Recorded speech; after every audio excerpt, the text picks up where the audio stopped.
Salut à tous et bienvenue dans ma 6e vidéo consacrée à mon framework Gus06. Donc aujourd'hui je vais vous présenter une nouvelle application que j'ai développée qui s'appelle Gus Explorer.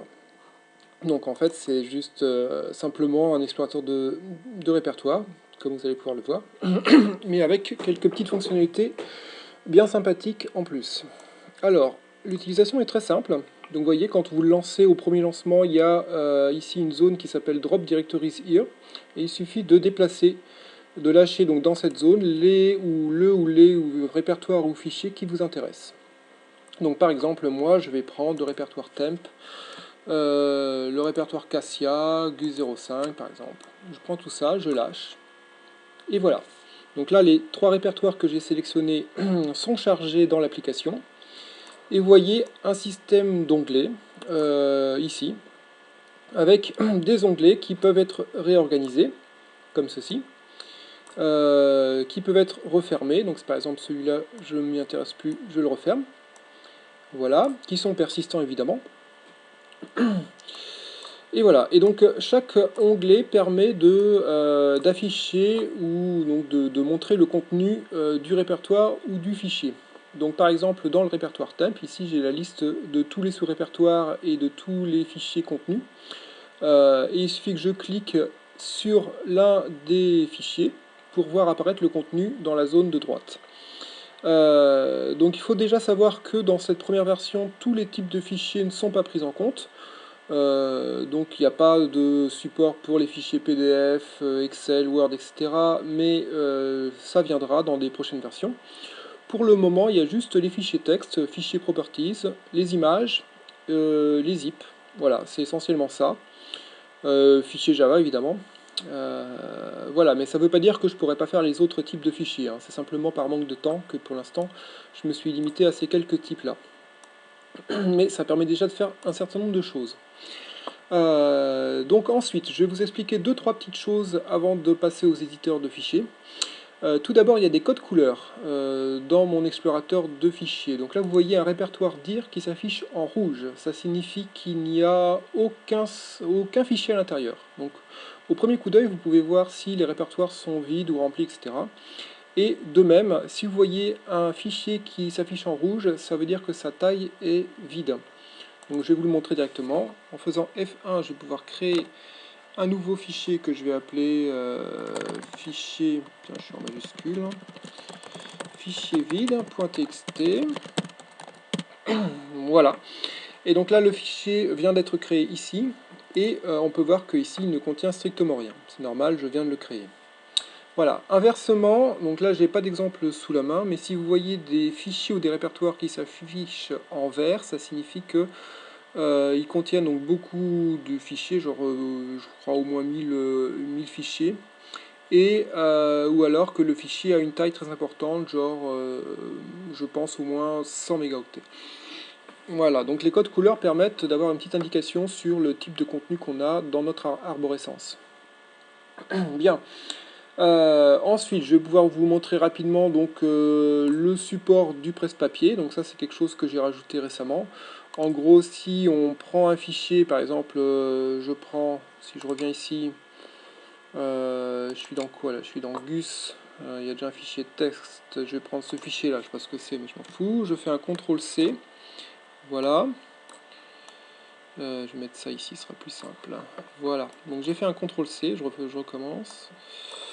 Donc CTRL-C ici, je me mets ici, je fais un CTRL-V, et voilà, automatiquement il a été collé dans le répertoire. Voilà, et inversement, si je prends ici un fichier là, que je fais CTRL-C et que là je me mets ici, je fais CTRL-V, voilà, je le récupère de la même manière. Donc ça marche avec un ou plusieurs fichiers ou répertoires. Voilà, donc ça c'est fait. Ensuite, il y a la possibilité bien évidemment de supprimer des fichiers, donc c'est supr, voilà, on fait oui.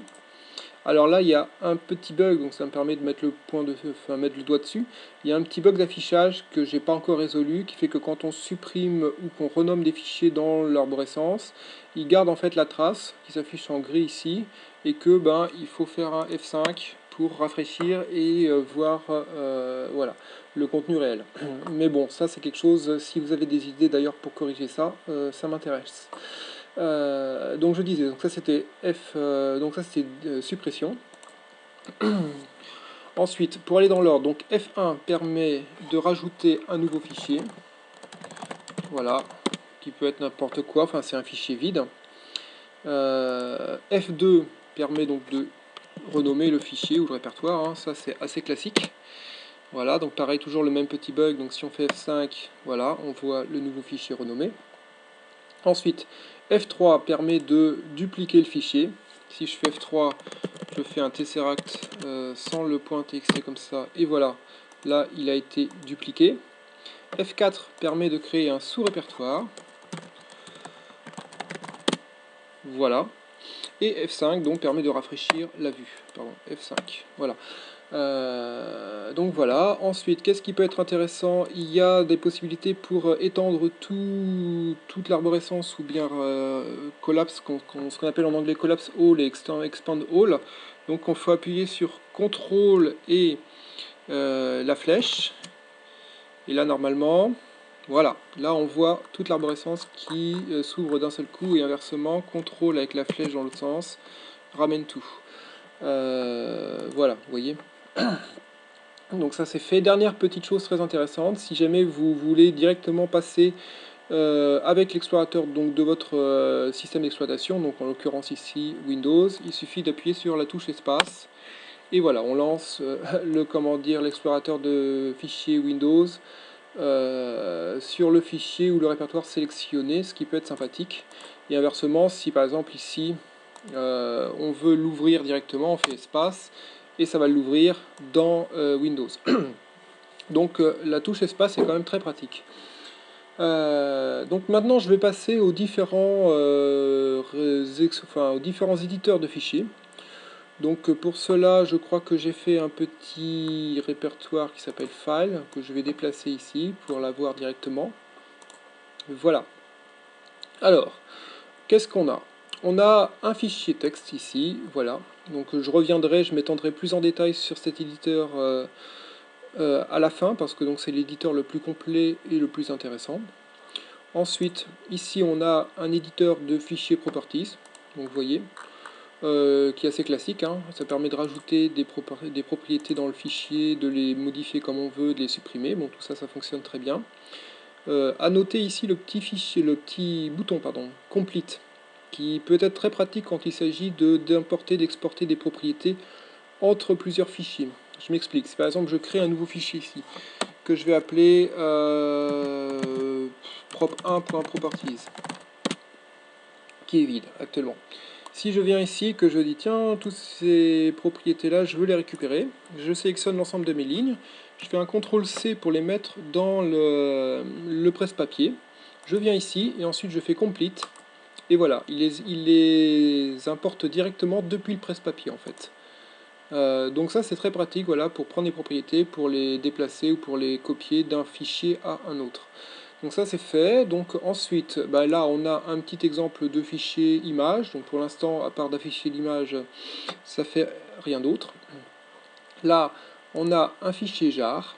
Voilà, on peut ouvrir un peu plus. Donc si vous avez déjà vu mon bus client, vous devez connaître un peu le fonctionnement. Donc là il suffit, ici il y a un champ de recherche qui permet de faire par exemple, si on fait entity imp par exemple, voilà, on va avoir tout le contenu, enfin on va filtrer le contenu du jar en fonction du mot-clé qu'on met ici. Voilà, on peut cliquer là et là on a un magnifique afficheur de contenu, de code source avec en plus la syntaxe et tout. Voilà. Et pour finir, donc ici on a un fichier Java qui est en fait la même chose qu'un fichier texte avec quelques petites améliorations qui sont toutes bêtes, hein. Mais si par exemple on se met ici et qu'on appuie sur Entrée, vous voyez que là il respecte l'indentation automatiquement. C'est des choses qu'on remarque même plus dans les éditeurs classiques, mais quand il s'agit de le faire, c'est pas si simple. Voilà. Ensuite, qu'est-ce que je peux vous montrer là-dessus? Oui, si par exemple ici vous voulez ajouter un nouveau type qui n'est pas encore importé ici. Si par exemple vous tapez date, Voilà, il suffit de faire F2 si ma mémoire est bonne, et voilà, automatiquement l'import s'ajoute au début de votre fichier. Mais ça ne fonctionne évidemment que pour les classes Java qui sont connues de base à l'intérieur de la JRE. Voilà, mais bon, disons que c'est un mécanisme qui pourra être amélioré par la suite. Voilà, et maintenant je termine donc par le fichier texte qui se trouve ici. Voici, voilà. Donc, ce fichier texte, qu'est-ce qu'on peut en dire? Donc l'éditeur pour afficher le texte, donc vous voyez déjà ici il y a une règle de numérotage des lignes. Si vous sélectionnez une ligne, vous voyez qu'elle se met comment dire, en jaune directement. Vous avez bien évidemment, alors attendez, je vais juste voilà, mettre comme ceci.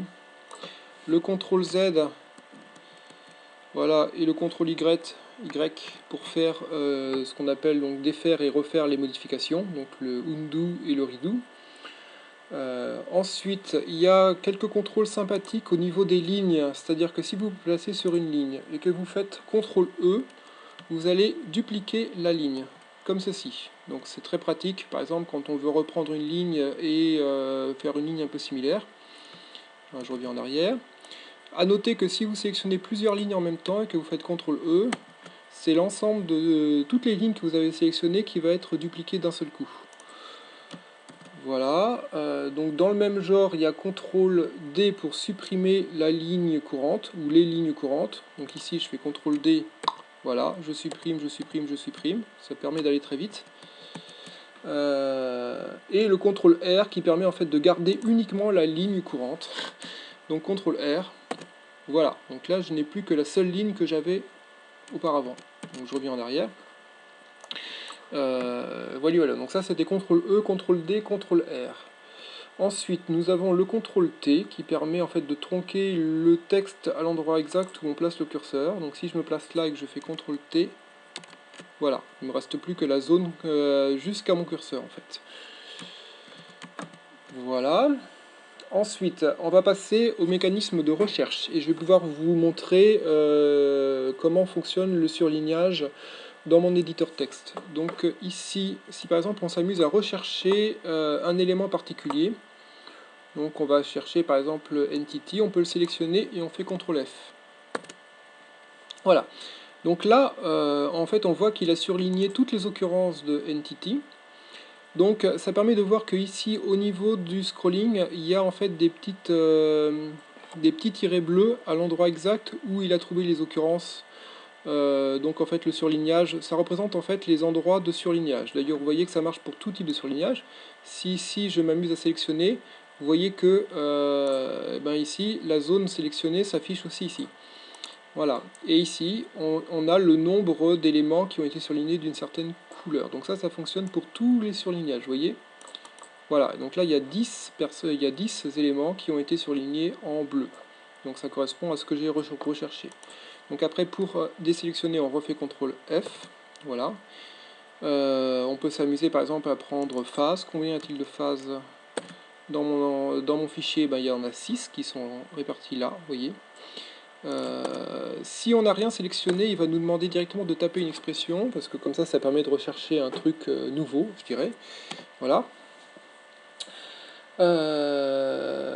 Donc voilà. Ah oui, dernière petite chose aussi que je peux vous montrer ici, si je resélectionne une chose, c'est qu'on peut naviguer entre les différents surlignages avec CTRL et flèche. Donc vous voyez, je passe de l'un à l'autre comme ceci. Ça me permet donc de visualiser très rapidement toutes les occurrences, par exemple d'un mot. Ça marche dans un sens et dans l'autre. Voilà. Ensuite, donc ça c'était le CTRL F. On va avoir le CTRL G qui est un autre mécanisme de recherche, mais basé sur les expressions régulières. Donc les expressions régulières, c'est un truc assez compliqué pour les personnes qui ne vont pas connaître. Ici, on peut taper directement l'expression qui nous intéresse. Donc si par exemple je veux tous les chiffres, tous les ensembles de chiffres, je vais faire comme ceci avec un plus derrière, entrée. Voilà, donc il y en a un certain nombre, on voit qu'il y en a exactement 3091 zones avec des chiffres. Donc vous voyez que ici on voit tous les endroits, donc c'est réparti de manière assez équitable dans l'ensemble du fichier, du document. Donc là on refait CTRL G pour désélectionner. Et petite particularité sympathique, c'est que si on s'amuse à sélectionner par exemple quelque chose ici, il va essayer d'inférer en fait quelle est l'expression qui nous intéresse. Donc par exemple ici, il détecte qu'on sélectionne quelque chose qui est entre crochets. Donc il va chercher toutes les occurrences de quelque chose qui sont entre crochets. Vous voyez, si je fais CTRL G là-dessus, voilà, il va me chercher toutes les zones entre crochets, donc il y en a 304. Si je peux faire la même chose avec les parenthèses, donc si je prends string ici, voilà, il a sélectionné, puis après je peux m'amuser à passer de l'un à l'autre, hein, vous voyez, pour voir qu'est-ce que j'ai. Voilà, ça marche aussi avec les dates.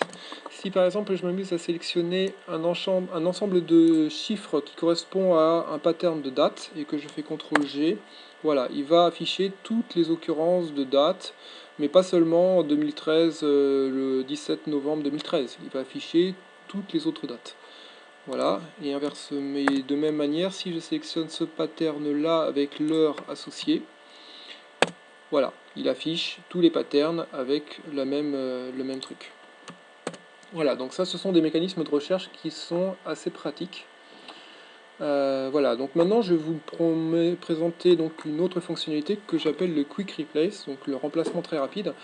En fait, c'est quand on édite le fichier d'une certaine manière, ensuite il va pouvoir répéter la modification sur toutes les lignes. Je m'explique. Si par exemple je me place à cet endroit-là, précisément, donc à 2 caractères du début de la ligne, et que je fais une tabulation, si je fais un CTRL-Q, pardon, pas CTRL-Q, je me suis trompé, c'est CTRL-W que je voulais dire. CTRL-W, voilà, il a rajouté une tabulation sur toutes les lignes, au même endroit exactement où j'ai mis mon curseur. Donc je vais revenir en arrière, encore une fois, voilà. Alors, donc ça c'est si on place le curseur à un endroit particulier à l'intérieur de la ligne.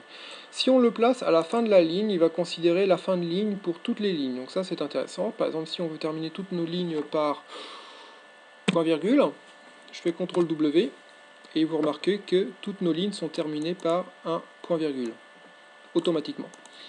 Je reviens en arrière. Bon. Et dernière petite chose, évidemment, si on sélectionne une zone très précise de notre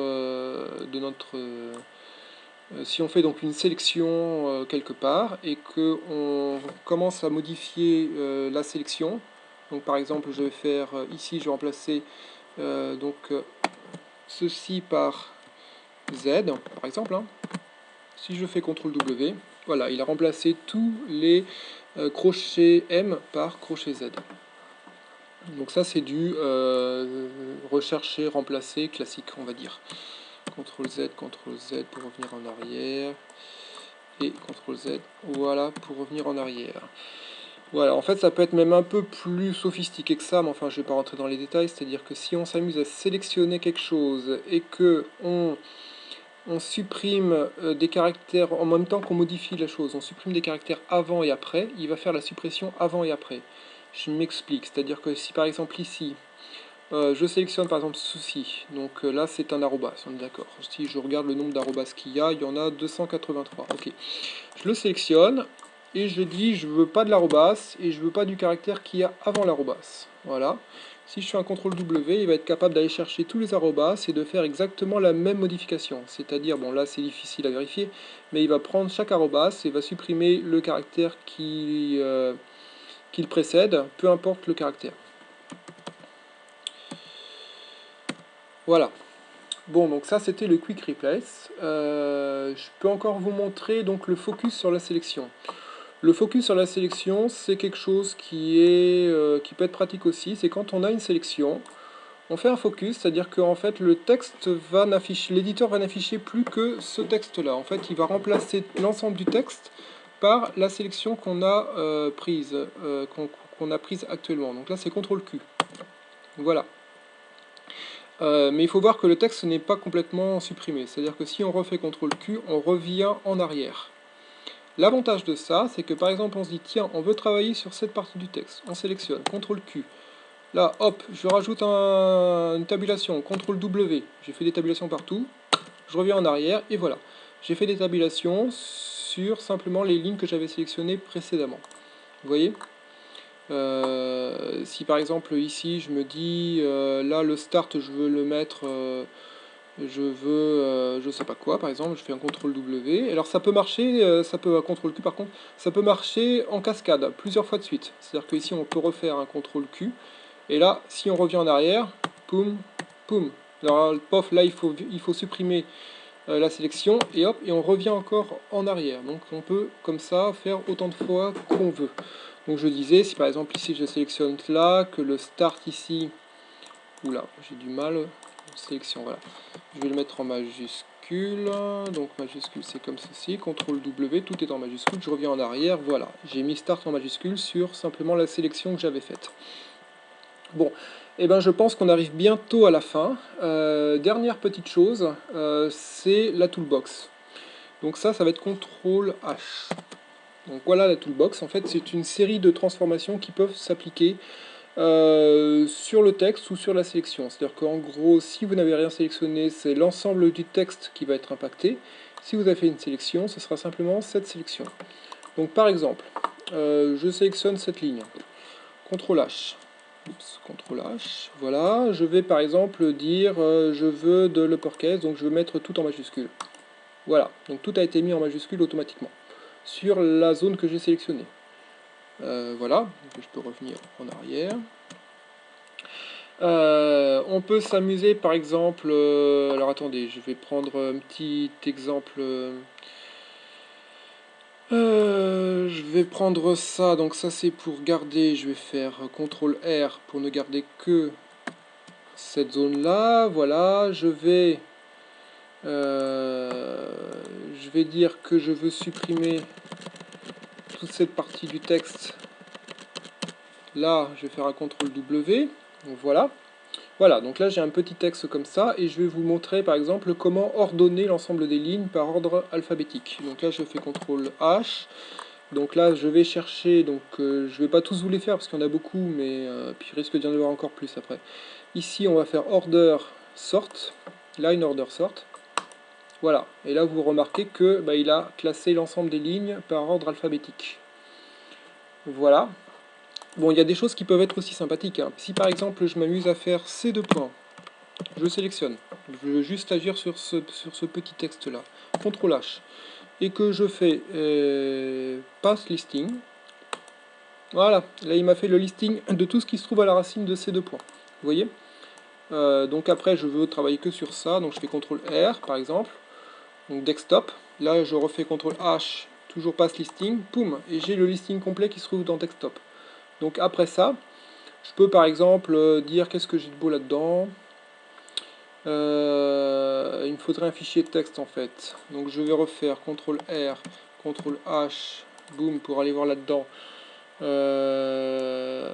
CTRL R, CTRL H, boum, voyons voir. Donc là ça me permet quasiment de naviguer dans mon explorateur, sur mon disque dur, hein, rien qu'avec un éditeur de texte. Je vais aller voir ce que j'ai dans mon répertoire de log. Bon, là j'ai un fichier log, c'est très bien. Donc je vais garder ça. Et là je vais faire donc CTRL H, et donc ça va être File to Text, je pense que c'est ça. Voilà, donc là il y avait quasiment rien, mais c'est pas grave. Là j'ai directement le contenu du fichier texte que j'avais en fait dans le chemin d'accès que j'avais indiqué précédemment. Voilà, et je vais vous montrer une dernière petite chose. Si par exemple on s'amuse à faire, allez voyons voir, google.fr, CTRL H, et on va avoir URL to text. Normalement ça prend un peu de temps, j'espère que ça va marcher.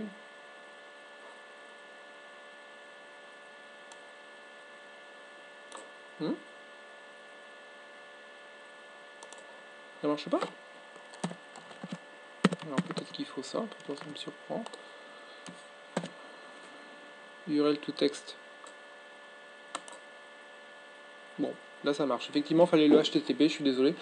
Je ferai en sorte que ça marche sans, mais en gros voilà le principe. C'est-à-dire que là on obtient directement le contenu de la page en fait qu'on avait indiqué en URL. Voilà, puis après on peut s'amuser avec les fonctions que je vous avais indiquées précédemment. C'est-à-dire que par exemple ici, si on veut voir le nombre de balises qu'il y a, on va faire CTRL G.